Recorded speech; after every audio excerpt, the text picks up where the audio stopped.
যখন সামষ্টিক মর্যাদা, এমনকি মানুষের ব্যক্তিগত মর্যাদা ভয়ঙ্কর রূপে আক্রান্ত হয়, মানুষ তখন জীবন দিতে কুণ্ঠাবোধ করে না।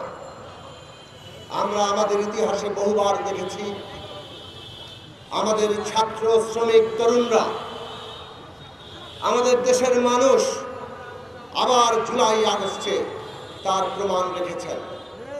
ফ্যাসিস্টরা তিলে তিলে আমাদের অপমান করেছে।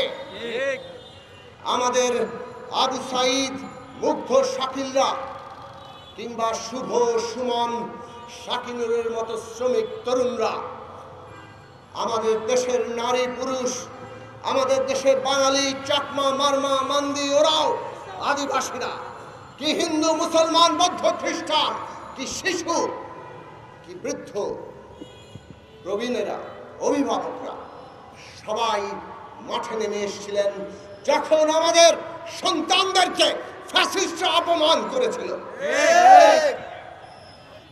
সেই অপমানের বদলা ফ্যাসিস্ট সরকারকে কেবল ক্ষমতা থেকে সরিয়ে নয়, পালিয়ে যেতে বাধ্য করে এই দেশের মানুষ, আমাদের দেশের ইতিহাসের হাজারো লক্ষ প্রাণ যারা আত্মত্যাগ করেছেন, রক্ত দিয়েছেন এই দেশ গড়ার জন্য, এই জনপদের মানুষের ভবিষ্যৎ নির্মাণের জন্য, তাদের সবার আত্মত্যাগকে আবার নতুন গৌরবে গৌরবান্বিত করেছেন। আমাদের সামনের প্রশ্ন হচ্ছে, আমরা এই গৌরবকে প্রতিষ্ঠা করতে পারবো কিনা? আমরা কি এই শহীদের আত্মত্যাগ, ৩০,০০০-এর উপরে যারা আহত হয়েছেন, এখনো কাতরাচ্ছেন, হাজারো ছাত্র, শ্রমিক, তরুণ যাদের চোখ অন্ধ হয়ে গেছে, হয় পুরোপুরি না হয় মারাত্মকভাবে ক্ষতিগ্রস্ত হয়েছে, আজকে প্রশ্ন, বাংলাদেশ তাদের এই আত্মত্যাগের যে পরিণতি, একটা সত্যিকার গণতান্ত্রিক বাংলাদেশ, বৈষম্যহীন বাংলাদেশ, সাম্যের বাংলাদেশ, মানবিক মর্যাদার বাংলাদেশ এবং সামাজিক ন্যায় বিচারের বাংলাদেশ তৈরি হবে কিনা, সেই পথে আমরা হাঁটতে পারবো কিনা? যদি আমরা সেই পথে হাঁটতে চাই, প্রতিটি অভ্যুত্থান, প্রতিটি বিপ্লবী সম্ভাবনা নতুন মানুষ দাবি করে, নতুন চৈতন্য দাবি করে। সমস্ত স্বৈর শাসক ফ্যাসিস্টরা তাদের নিজেদের মতো বাস্তবতা তৈরি করতে চায়। তারা মনে করে মানুষের মগজ ধোলাই করে, তাদের উপর দমন পীড়ন করে, গুম খুন করে, ভয়ভীতি দেখিয়ে, জেলে পুরে, মামলা দিয়ে তারা তাদেরকে দাবিয়ে রাখবে। অনেকেই এই বাস্তবতা মেনে নেয়, মনে হয় তখন এই রকম জনগোষ্ঠীর জন্য বোধহয় এই রকম শাসনই অপরিহার্য অথবা এটাই বোধহয় আবশ্যক। কিন্তু মানুষ বাস্তবতা বদলে দেয়। যেমন 1971 সালের আগে মানুষ বাস্তবতা বদলে দিয়েছে, 71 সালে বদলে দিয়েছে, যেমন 24-এর আগে মানুষ বাস্তবতা বদলে দিয়েছে। ফ্যাসিস্টরা ভেবেছিল গুলি করলেই বোধহয় ভয় পেয়ে পালিয়ে যাবে, কিন্তু তারাও দেখেছে একটা গুলি করলে একটা মরে, কিন্তু আরো বহু 10 জন দাঁড়িয়ে থাকে। এই দাঁড়িয়ে থাকাই ওই আত্মমর্যাদা, এই দাঁড়িয়ে থাকাই নতুন চৈতন্য, নতুন মানুষের জন্ম। আজকে আমাদের সেই নতুন চৈতন্য আর নতুন মানুষের জন্ম দরকার। যদি সত্যিকার অর্থে নতুন বাংলাদেশ আমরা চাই, অভ্যুত্থানের শক্তিকে সংহত করতে হবে। অভ্যুত্থানের যে চৈতন্য, গণতান্ত্রিক বাংলাদেশ, সেই গণতান্ত্রিক শক্তি গড়ে তুলতে হবে।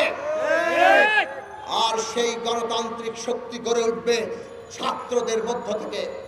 ছাত্র সমাজ, শ্রমিক তরুণরা, এই দেশের ছাত্র শ্রমিক তরুণরা, তারা নতুন চৈতন্য নিয়ে নতুন রাজনৈতিক শক্তি করে তুলবে, আর তাতেই সম্ভব কেবল নতুন বাংলাদেশ।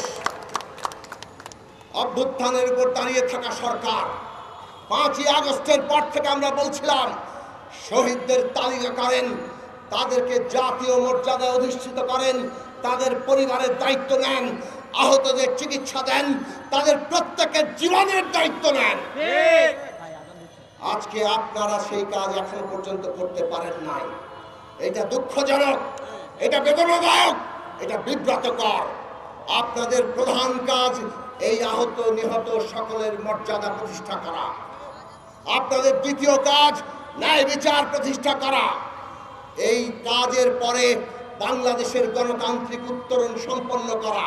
সেটা না করে অন্য অনেক কাজ আপনারা যদি করেন, সেইটা মানুষ খুব ভালো চোখে দেখবে না। আমরা দেখছি, আজান দিচ্ছে, আমি শেষ করছি এখনই।